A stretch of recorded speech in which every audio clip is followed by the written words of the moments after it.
Bonjour à tous. Clignotant à gauche, clignotant à droite, c'est un geste simple mais trop souvent négligé. C'est le principal moyen pour annoncer vos intentions aux autres usagers. Pourtant, plus de la moitié des automobilistes avouent oublier de clignoter.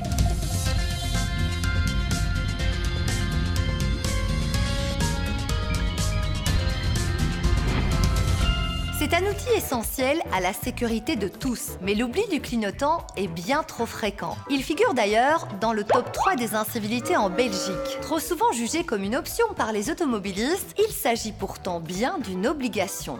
À quel point est-ce irritant de ne pas prévenir sur la route? C'est un des comportements les plus irritants. Ça fait vraiment partie du top 3 des incivilités.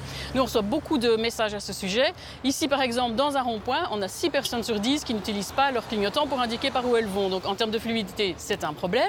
Et puis au-delà du fait d'être irritant, c'est aussi super dangereux. Parce qu'il y a d'autres usagers, les motards et les cyclistes par exemple, ils peuvent vraiment en payer le prix fort. Clignoter est donc obligatoire pour annoncer et effectuer un changement de bande ou encore un dépassement, pour éviter un véhicule garé ou encore un obstacle sur la chaussée. C'est également obligatoire pour se garer, pour faire demi-tour ou encore pour changer de direction. Autre moment où vous devez absolument utiliser vos clignotants, c'est dans un rond-point. Mais à bien y regarder, vous êtes nombreux à ne pas toujours le faire. Olivier, dans un rond-point, quand est-ce que je dois utiliser mes clignotants? Alors pour entrer dans un rond-point, on n'est pas obligé d'utiliser ces clignotants parce que le code de la route suppose que tout le monde va aller à droite, c'est normal. Et donc là, on n'est pas obligé. Par contre, dans le rond-point, on est obligé de les utiliser pour changer de bande.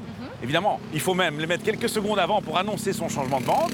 Et également pour sortir du rond-point. Et ça, c'est très important parce que ça a des avantages en termes de sécurité, mais aussi de mobilité parce qu'un usager qui attend pour s'insérer dans le rond-point, il sera évidemment content de savoir que vous allez sortir à la sortie qui précède. Voilà pour les clignotants de véhicules à moteur. Mais les piétons, les cavaliers ou encore les cyclistes doivent eux aussi se faire comprendre sur la route. Pour le cycliste, si possible, il doit indiquer sa direction par un mouvement de bras. Camille, pourquoi si possible?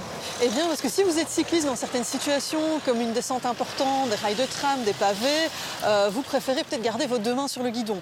Alors là, c'est tout votre langage corporel, donc le mouvement du corps ou de la tête qui va indiquer à l'automobiliste que vous allez vous déporter légèrement vers la gauche ou vers la droite. Si je suis piéton, comment faire pour me faire comprendre par les autres usagers?